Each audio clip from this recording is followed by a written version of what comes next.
el funcionalismo de William James y el utilitarismo de Jeremy Bentham. William James es un reconocido norteamericano que nació en 1842 en la ciudad de Nueva York. Estudió medicina y fue maestro en la escuela de Harvard, impartiendo clases de anatomía y fisiología. En el tiempo que él daba clases, se dedicaba a leer sobre temas de la psicología y más tarde también fue maestro de filosofía y psicología. Dentro de la filosofía, James era muy asentido a la filosofía pragmática, de ese pensamiento de que las cosas deben de ser por algo, de que todo lo que nosotros hacemos y pensamos o creamos debe tener un fin útil y debe servir para algo. En aquellos tiempos, cuando se estudiaba la psicología estructural, en donde se preguntaban qué hay en la mente, qué se basa en la fisiología y estructura del cerebro y la mente humana, donde lo psíquico y lo orgánico son factores independientes, se vale de todos los métodos esencialmente experimentales. Llegó a ser un dilema porque comprender los contenidos de la mente no era práctico. El saber que hay 35,000 elementos de la percepción no era muy práctico para trabajar con eso. ¿Cómo funciona la mente y por qué la mente funciona de esta manera? Es por eso que James comienza a centrarse más en cómo funcionaba la mente y por qué la mente funcionaba de esta manera. James llegó a la conclusión de que la conciencia funciona de manera adaptativa al ambiente en el que nos encontramos. Cada proceso psicológico de nosotros, como la percepción, sensación, atención, memoria y el mismo pensamiento, funciona de manera adaptativa, o sea, nosotros como seres humanos desarrollamos la conciencia con el fin de podernos adaptarnos mejor y así sobrevivir a nuestro ambiente. James fue un intelectual reconocido en su tiempo. No solo se le conoce por ser el más destacado divulgador de la filosofía pragmatista, sino también por ser el primer americano en reconocer la psicología como una disciplina independiente. Entre otros méritos en la investigación psicológica, James creó en Harvard en 1875 el primer laboratorio de psicología de los Estados Unidos. Su mayor aportación a la psicología fue la redacción de su obra de 1890, llamada Principios de Psicología, que fue utilizado como libro de texto durante muchos años en diversos países y que aún hoy tiene vigencia por contener en germen muchas de las corrientes actuales de la psicología. En este libro, llamado Principios de Psicología, es donde se constituye la base del funcionalismo, así lo afirma James. Pues se habla principalmente de 4 aspectos importantes en la psicología. Es la conciencia, las emociones, los hábitos y la voluntad o el libre albedrío. La conciencia. Para James, la conciencia es el centro de la mente, pues a través de esta nosotros pensamos y actuamos, de tal manera que se da de manera adaptativa. Hablemos también del término flujo de conciencia, que hasta la actualidad es un concepto que es utilizado por la psicología, ya que esto hace notar que la conciencia no es algo estático, sino que es un proceso dinámico. Pues bien, en la forma en la que nosotros actuamos, pensamos y percibimos es que de alguna manera va a cambiar en el tiempo, porque nosotros así como actuamos, pensamos y sentimos es de acuerdo a las experiencias y aprendizajes que vamos teniendo a lo largo de nuestra vida. Y como estos aprendizajes van cambiándonos a nosotros, pues por ende la misma conciencia y la forma de percibir las cosas van a cambiar. Y esto es algo muy favorable, porque estos cambios nos permiten adaptarnos con mayor facilidad a nuestro medio y poder sobrevivir en esta vida. Emociones. La teoría de James es que la emoción se tomaba como un estímulo en el ambiente, el cual se procesa en nuestra mente y después se proyecta como reacciones fisiológicas. Digamos que se expresa tanto en nuestras reacciones faciales y en la forma en cómo se expresa el cuerpo, teniendo en conclusión que las emociones se producen en la fisiología. Y es por eso que propuso que primero se estimula en el ambiente y después pasa en nuestro cuerpo para finalmente la emoción pasar los cambios fisiológicos que tengamos respecto a este estímulo ambiental o emoción. Como un ejemplo, digamos que te enteras de una noticia desagradable para ti, que tu perrito está en una situación crítica de salud y hay que sacrificarla. En tu interior corre el miedo, la tristeza y la impotencia de no poder hacer más nada por ella, y así te llenas de estrés, ansiedad y depresión. Estas emociones a tu cuerpo reacciona con palpitaciones elevadas del corazón, dolor estomacal, mareo y hasta reacciones fisiológicas, la conciencia las va a interpretar como de, oye, tengo miedo, me siento triste.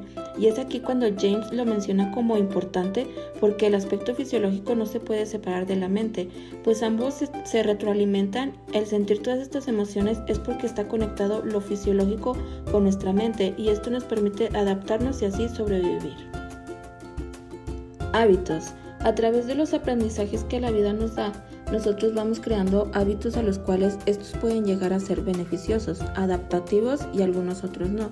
Pero estos hábitos, que son comportamientos repetitivos a lo largo de nuestra vida, van sucediendo para que nosotros podamos tratar de estar bien, para crecer y evolucionar, y pues por ende adaptarnos de mejor forma al ambiente. Pues bien, un hábito es una conducta adaptativa, como el estudiar, comer sano, dormir bien. Esto nos va a ayudar a adaptarnos mejor, pues esto nos dará aún mejor una calidad de vida, y precisamente se da para nuestra supervivencia, así sobrevivir de alguna mejor manera. Dice James que los hábitos van creando estructuras en nuestra mente, en nuestro cerebro, que de alguna forma van haciendo que nosotros hagamos unos hábitos buenos y así tener una correspondiente psicológica en nuestro cerebro. Pues bien, con esto entendemos que el funcionalismo busca comprender la mente desde un punto de vista práctico, desde la relación de los estímulos ambientales con nuestras respuestas, pues la adaptación comprende la conciencia o la mente desde un punto de vista funcional. El funcionalismo se apoyó de la evolución de lo biológico y lo filosófico, y esto se centró en los procesos mentales de los seres vivos para adaptarse a su entorno. Así es que la psicología para los funcionalistas es el estudio de cómo las facultades mentales de la conciencia favorecen la adaptación al ambiente y particularmente la supervivencia del organismo, de manera que la psicología es parte de las ciencias biológicas. Y pues en conclusión, el funcionalismo intenta dar cuenta de que es la naturaleza de los estados mentales. El padre del utilitarismo es Jeremy Bentham, quien nació en 1748, quien fue uno de los pensadores más influyentes del Reino Unido. ¿Qué es el utilitarismo? Pues bien, es una doctrina ética en la cual se considera que la finalidad de la acción humana le daría como resultado la felicidad, vinculada a la relación con acciones útiles. El utilitarismo, al identificar el bien con el resultado de una acción, es una ética teológica que da como resultado un fin o finalidad, o en pocas palabras, consecuencialista. Este filósofo, padre del utilitarismo, defendió una concepción de la vida basada en la felicidad, ya que esto era una filosofía centrada en la felicidad. El objetivo de una teoría moral es mucho más terrenal. Se trata simplemente de armonizar la felicidad individual y la felicidad colectiva. Este término, que obviamente proviene de la palabra útil, busca cumplir precisamente el significado que le daba Bentham, aquello que resulta del cálculo entre el placer que genera una acción menos el sufrimiento que dicha acción produce en las personas involucradas en ella. Bentham quiso ante todo crear una filosofía que fuera clarificadora y práctica, que pudiera delimitar sin atisbo de duda de las leyes, la psicología humana, los valores que la rigen o la responsabilidad de nuestros actos. Pues bien, la felicidad es identificada por Bentham como el placer y la ausencia del dolor. Bentham establece que si nuestras acciones promueven la felicidad de aquellas personas implicadas directa o indirectamente, podremos concluir que son buenas acciones. Sin embargo, Bentham es consciente de que el mundo no es blanco y negro. Una misma acción no siempre produce únicamente dolor o únicamente placer, sino que puede producir ambos. Pensemos, por ejemplo, en el consumo de drogas. A corto plazo ofrecen placer, pero a lo largo pueden destrozarnos la vida. Se hace necesario, por tanto, introducir algún tipo de mecanismo que nos permita calcular cuánto placer o dolor va a resultar de llevar a cabo tal o cual acción. Para ello, Bentham establece el llamado principio de utilidad, aquel principio que aprueba o reprueba toda acción de acuerdo con la tendencia en que parece aumentar la felicidad del involucrado cuyo interés está en cuestión, o lo que es lo mismo, lo que promueve o se opone a esa felicidad. Y digo toda acción cualquiera, no solo de individuo privado, sino también de toda acción. La base de la conciencia moral del utilitarismo es este principio de utilidad, que trata de alcanzar la mayor felicidad para el mayor número de personas, la mayor cantidad posible de placeres para el individuo y su comunidad. De esta forma, las cualidades definidas empíricamente pueden ser aprobadas o rechazadas según su tendencia a aumentar o no la felicidad. Hemos de empezar, por tanto, calculando el valor de todos los placeres y dolores probables que una acción puede causar, atendiendo así su intensidad, su duración, la certidumbre, etc. Y después de eso hay que observar qué se impone para deducir si es una acción buena o es una acción mala.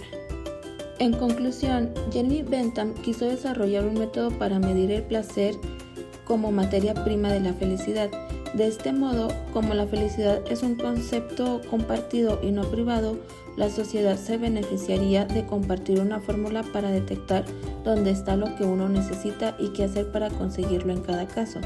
Puesto que un número de seres humanos que se definen como felices es algo que puede ser calculado, Bentham dice que ese sistema, el cálculo cuantitativo, es el más adecuado para alcanzar las metas.